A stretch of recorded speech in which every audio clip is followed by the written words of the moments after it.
یہ حافظ ابن کثیر اس کو کوٹ کر رہے ہیں۔ انہوں نے واقعہ بیان کیا کہ حضرت عتبی روایت کرتے ہیں کہ میں آقا علیہ السلام کی قبر انور کے پاس بیٹھا تھا، ایک صحابی آیا اعرابی،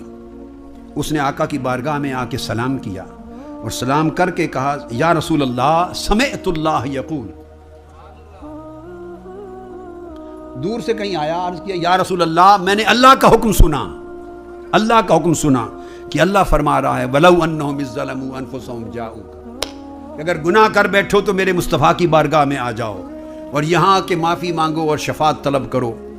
اور لفظ آیت پڑھ کے کہا وَقَدْ جِئْتُكَ مُسْتَغْفِرًا لِذَنْبِي مُسْتَشْفِعًا بِكَ إِلَىٰ رَبِّي۔ اب یہ نیت اور کس کو کہتے ہیں؟ یا رسول اللہ میں آپ کے پاس آیا ہوں۔ اس صحابی نے مسجد نبوی میں جا کے نفل پڑھ کے یہ دعا نہیں کی، مسجد نبوی کے سین میں نفل پڑھ کے وہاں یہ دعا نہیں کی۔ حضرت عتبی فرماتے ہیں کہ روضہ رسول پر آیا قبر انور کے سامنے اور کہا کہ میں نے اللہ کا حکم سنا کہ میرے محبوب کے پاس آ جاؤ، اگر ظلم کر بیٹھے معافی چاہتے ہو تو میں حکم خدا سن کر آیا ہوں آپ کے پاس۔ اور آگے وَقَدْ جِئْتُكَ، آپ کی بارگاہ میں آیا ہوں اپنے گناہوں کی معافی طلب کرنے کے لیے اور اللہ کی بارگاہ میں آپ کی شفاعت لینے کے لیے۔ اس کے بعد پھر اس نے شعر پڑھے، اب لطف کی بات یہ ہے 1400 سال سے یہ شعر حضور کے روضہ اطہر پر جالی کے اندر آج تک لکھے ہوئے۔ ثم انصرف الاعرابی، پھر وہ پلٹ گیا واپس، فغلبتنی عینی، حضرت عتبی کہتے ہیں کہ میری آنکھ لگ گئی، آنکھ لگ لی، فرأیت النبی صلی اللہ علیہ وسلم فی النوم فقال یا عتبی، بس میری آنکھ لگی تو آقا علیہ السلام میرے خواب میں آئے اور فرمایا عتبی اٹھ، دوڑ کے، وہ عربی ابھی واپس ہی گیا تھا، دوڑ کے اسے خوشخبری سنا، فبشرہ ان اللہ قد غفر لہ، اللہ نے اس کو معاف کر دیا۔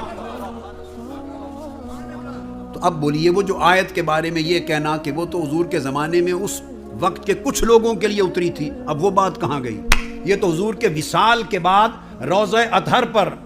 حضور کے روضہ پاک پر، ہولی گریو اینڈ ہولی ڈوم اور ہولی پروفٹ صلی اللہ علیہ وسلم پر آیا، ہولی ٹوم پر، اور آ کر روضہ پاک کو مخاطب کر کے مانگی ہے یہ دعا۔ تو خواب میں آقا مل کے فرماتے ہیں جاؤ معاف کر دیا اللہ نے۔ اب یہ جو میں نے آپ کو واقعہ بتایا جس کو حافظ ابن کثیر نے روایت کیا، اب بعض لوگ آپ کو یہ بھی کہہ دیں گے یہ ضعیف روایت ہے، فلاں ہے، باتیں انکار کرنے کے لیے بہت زبانیں دراز ہیں، بچے بچیاں نئے لوگ چونکہ علم نہیں رکھتے تو وہ پھر گھبرا جاتے ہیں۔ اب سنیے کہ اس پر کس کس نے اعتماد کیا اور ائمہ میں سے کتنے بڑے اکابر نے اس کو روایت کیا۔ ایک لکھتا، دو لکھتا، تین آدمی لکھتے، چار لکھتے، اور اگر یہ ضعیف ہوتی اور یہ قابل قبول نہ ہوتی پھر وہ رد کر دیتے، وہ کہہ دیتے کہ یہ جائز نہیں ہے، رد کر دیتے۔ نہیں، اس کو ابن کثیر نے تفسیر میں لکھا، امام بیہقی نے اپنی کتاب شعب الایمان میں روایت کیا اس واقعے حدیث میں، امام ابن قدامہ الحنبلی،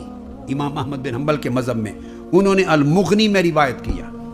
اور مذہب شافعی، یہ حنبلی مذہب تھا، اور مذہب شافعی کے امام نووی انہوں نے کتاب الاذکار میں لکھا۔ یہ کتاب الاذکار وہ ہے جو صبح و شام سعودی عرب میں، شام میں، مصر میں، گلف سٹیٹ کی تمام مساجد میں وہ ائمہ پڑھاتے ہیں، حرمین شریفین میں، مسجد نبوی، حرم کعبہ میں علماء اس کے درس دیتے ہیں، کتاب الاذکار، یہ وہ امام نووی انہوں نے لکھا۔ امام سبکی نے شفاء السقام میں لکھا،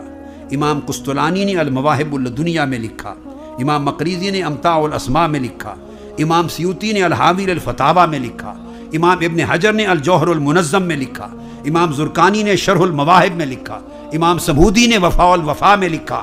حتیٰ کہ امام قرطبی سمیت بے شمار ائمہ تفسیر نے اپنی تفسیر الجامع لاحکام القرآن